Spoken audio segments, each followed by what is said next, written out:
Welcome!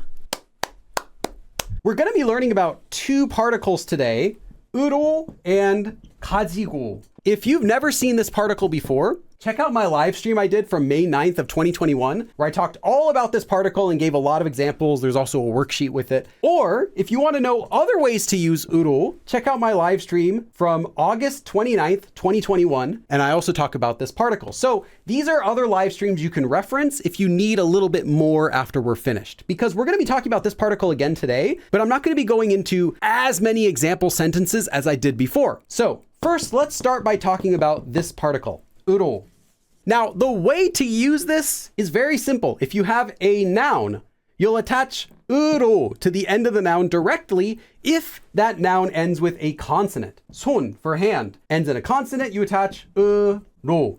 If, however, the noun ends with a vowel, you'll just attach 로 to the end. 상추 for lettuce, you just attach 로. If you're going to be using a noun that ends with this letter, then you also attach 로. That's just an exception if you see it. And this particle, 으로, you may have seen it before. It actually has a lot of uses. So many uses that I couldn't possibly cover them in one live stream. That's why I said to check out the other live streams I've done. But one of its main uses, and the usage we're going to focus on for today, is that it can be used to mean using whatever noun that comes before it. So in this case, 손, hand, 손으로, using your hands or using a hand. 상추, lettuce, using lettuce. Or you can make something with your hands. 손으로 만들었어요. I made it with or using my hands. 으로 is used to show, with the noun that goes here, what tool or method or means or material or machine or what channel by which something happens. So anything that's happening, what is it happening using? Using is the simplest way to translate this in pretty much any situation that you'll see it. But there are a lot of other ways that you could also translate 으로 that will sound more natural. So let me give you some of those. You might also want to translate it as by, with, out of, via, or by means of. Using is just a good way to think of it because it'll always at least logically make sense if you translate it this way. But more naturally, I think you'll hear by and with a lot. Like, I made it using my hands. Yeah, using, but I made it with my hands sounds more natural. I went there using a car. Okay, but I went there by car sounds more natural. 손으로 먹지 마. 먹지 마 or 먹지 마세요, 먹지 마요. Anything like that. Don't eat 손으로, using your hands, or more naturally, with your hands. So don't eat with your hands. Now, some food you do eat with your hands, but you know, like pizza, you shouldn't be eating pizza with chopsticks. What would be something you don't want to eat with your hands? Oh, ramen. 라면을 손으로 먹지 마세요. Don't eat ramen with your hands. That would be disgusting. Don't do it. Anyway, 손으로 먹지 마. Don't eat with or using your hands. 자동차, a car. So using a car or by car. 미국을 여행했어요. 여행하다, to travel. So I traveled 미국. I traveled America using a car literally, or I traveled America by car. 자동차로 미국을 여행했어요. So I traveled America by car. I should note, when you're using a vehicle like a train or a car or whatever like that, or the mode of transportation, although you can say by car, by train, by bus, anything like that, it's actually more common not to say by a vehicle, by a mode of transportation. And it's more common to just say that you took that method of transportation to go there. So you can use 타다 to take a vehicle and you use it as like 타고 가다 if you're going somewhere, or 타고 오다 if you came here. So you can say 자동차를 타고 갔어요. I went, literally I took a car and went. So I took a car there. You can say that instead. But in this case, the sentence is simple. It's not really saying I took a car to travel America. You're just saying I traveled America by car. So it's okay. But in other uses, you're going to use this instead. 타고 가다 or 타고 오다. 태블릿 PC. So a tablet PC. 수업 듣다 is to take class. 수업을 들어요. So I take classes on my tablet PC. 태블릿 PC로 수업을 들어요. 과외 is private tutoring. 과외로. So by private tutoring, 돈을 모을 거예요. 돈을 모으다 is to save up money. So I'm going to save up money through or by doing private tutoring. So I'm going to save up money by private tutoring. 과외로 돈을 모을 거예요. So now let's go over the second and last form for today, and that is 가지고. Now, this is not 가지고 that is used when you're connecting sentences together, like 해 가지고, 먹어 가지고. That's a different form, although this has the same origin as that form. This form works a little differently. You take a noun, and then you attach the object marker after it, followed by 가지고. First of all, this comes from the same thing that the 가지고 grammar form comes from. This comes from the verb 가지다, also shortened to 갖다. Now, 가지다 or 갖다 means to take, it means to have, or to carry something. Literally, it's 가지 plus the 고 ending, meaning and, like you're doing something, and it means taking the noun or having the noun or carrying the noun. In this way, it's used to mean with or using or by, just like 우로. Although it doesn't have all the other meanings that 우로 has, but it does mean using like 우로. By taking it, by having it, by carrying it, that implies that you are doing something with it. You are using it.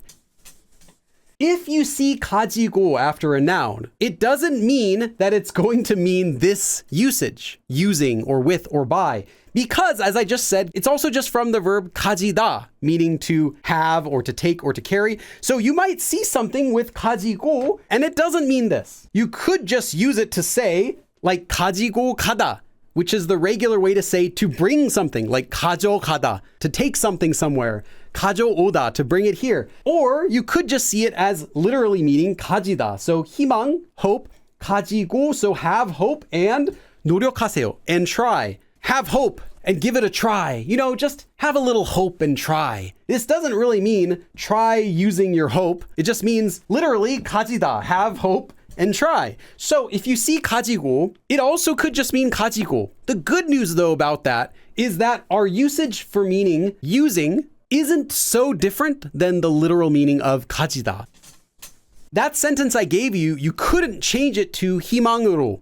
It wouldn't make any sense to say 희망으로 노력하세요. Try with hope. So in that case, you have to use 가지다 since it's literally just meaning 가지다. So just keep an eye out for that. Now, 가지고, just like the 해 가지고 grammar form, can also be shortened to just 갖고. So something 가지고 or something 갖고, both are used. So when would you use 가지고 instead of 으로 or vice versa? Well, the first thing you should know about 가지고 is, just like the 가지고 grammar form, 가지고 meaning using or with or by is only for informal speech. So do not use this in your formal speech. Don't use this when you're meeting older people for the first time. It's not rude, but it could be a bit too casual to be informal right from the get-go. You're not going to be seeing this in books. It's only informal. 으로, however, can be used in any speech level. You can use 으로 in slang. You can use it in regular casual speech, informal speech, formal speech. 가지고, though, only has an informal nuance. So keep that in mind. Again, not rude, but not formal. Another thing you have to keep in mind is, although this is technically its own grammar form, it still is literally just from 가지다, and it literally just means having or holding or carrying. So this has the nuance of actually taking something or actually holding it, or physically using something. And this nuance of physically using something or actually holding it or taking it doesn't exist for 으로. Because of that, there are situations where you can use this form but not 으로, because they don't have the same nuance. 그걸 means 그것을. So it's the object marker plus 그걸. 그걸 갖고, so 가지고, literally holding or taking or using that 뭐해. So what are you doing using that? So what are you doing with that? So 그걸 갖고 뭐해? Like, what are you doing with that? This actually can imply that the person is physically holding something. They're actually using it to do something with it. You cannot switch this sentence with 로 because the meaning changes. Grammatically, you can make a sentence, but you get a different meaning. 그것으로 or 그걸로. 그걸로 뭐해? Also means what are you doing with that, but it doesn't imply the person actually has it. It just means, what are you going to do using that? If the sentence only sounds the most natural when you use the English word with, then 갖고 or 가지고 might be a better choice. And this is not a 100% guaranteed way to know this, but I found it works pretty well. In English, we use the word with, implying that someone's like holding it in that sort of meaning. Like, what are you doing with that? This is just a nuance difference versus using is just kind of like in general. It's just out there, something that you're utilizing. That's the means by which you're doing something. You're using a car, whereas this kind of implies that it's close to the person using it. So it has more of the feeling of like you're physically doing something with it. So if you want to emphasize that someone is physically using something to do something, in English we would say with more often, and in Korean they would say 가지고 or 갖고 more often. Again, this is when you can. I have a longer example of that coming up soon. I just want to give you this right now so you can think about it, and then I'll show you another example in a second. Okay, first let me do some example sentences. 신문, newspaper.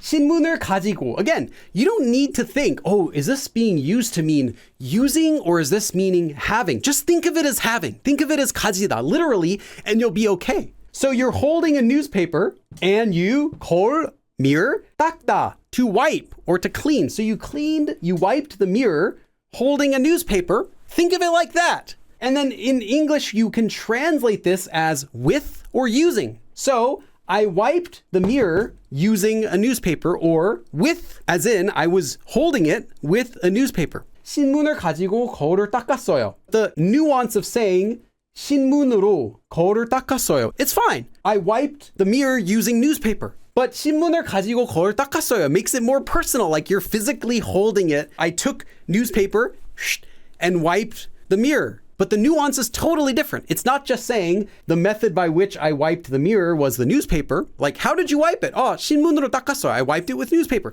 That's fine. But this implies you were actually like holding it and wiping it.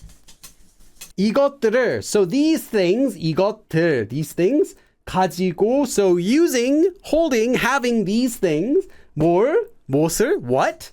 만들다, to make, 만들 거예요. So what will you make using these? 이것들을 가지고 뭘 만들 거예요? So what are you going to make with these? So you're going to take these and make what? So you're making what with these, basically? What are you going to make with these? 이것들 가지고 뭘 만들 거예요? 상추 is lettuce. 상추를 가지고, so using lettuce, taking lettuce with lettuce, 김치를 만들다, to make kimchi. Now there are other ways to say making kimchi, but this works. 김치를 만들어 볼까? So should we try making kimchi using lettuce? 상추를 가지고 김치를 만들어 볼까? So should we try making kimchi with lettuce? As in, 가지고, like taking the lettuce, and we are physically using the lettuce with the lettuce, doing something directly. It's not just that you're making kimchi and the ingredient is lettuce, but it's you're actually putting the lettuce and making kimchi with it. So it has a different nuance of like physically doing something. 상추를 가지고 김치를 만들어 볼까? So should we try making kimchi using or with lettuce? How about we take some lettuce and make kimchi? The same meaning, but a different nuance. Here is a sentence where you would not use 으로, but you would use 가지고. 아기가, so the child, 공, a ball, 가지고 놀다 is to play. So 놀고 있어요. The baby is playing 공을 가지고, with a ball, using a ball. Would you say in English, the child is playing using a ball? Or would you say the child is playing with a ball? You would say the second. Do you know why you would say the second? No, because you think, oh, it just sounds more natural, right? Is using a ball, does it even make sense? The child's playing using a ball. Doesn't really even make sense because the child's not making something using a ball. It's not like the means by which that they're doing something. They're physically playing, holding the ball, right? They're playing with it directly, with. That's the kind of nuance difference that 으로 and 가지다 have. So in this case, you would translate it as with the ball. So when you feel a sentence sounds way more natural with, using just sounds really weird, maybe, just maybe, this sentence will be better with 가지고 in Korean. 아기가 공을 가지고 놀고 있어요. So the child is playing with a ball. But most situations, you can use either. Okay, There's another meaning of uro, which we're not going to be covering today, but that means due to something. It's also used after a noun when you're talking about the cause of something that happens, like the object of something that happened. This is another meaning that uro can have, and 가지고 can also have sometimes. And this usage is less common, but I want you to be aware of it in case you see it. Oh, and I should note, this is for advanced learners. So if you're a beginner, do not worry about this at all, please. I'm not trying to make this difficult for you. If you are advanced, keep your ears open. If you're beginner, just plug your ears and go for like 5 minutes so I can write this down. 긴장하다, to be nervous. So 긴장해서, because you're nervous. 실수하다, to make a mistake because you were nervous. 실수한 것을 가지고 놀리지 마요. 놀리다 is to make fun of, to tease someone, to mock someone. 놀리지 마요. So don't make fun of me taking or holding on to the fact that I made mistakes because I was nervous. Literally, or don't make fun of me for the mistakes that I made because I was nervous. So don't make fun of the fact that I made mistakes because I was nervous. Don't make fun of me for making mistakes when I was nervous. But this sort of usage is less common. Just keep your eyes open to the fact that you might see 가지고 used after things that are more metaphorical and doing things with them that aren't physical. So that is our lesson today. Thank you everyone for coming, and I will see you again next time. 그럼 다음에 또 봐.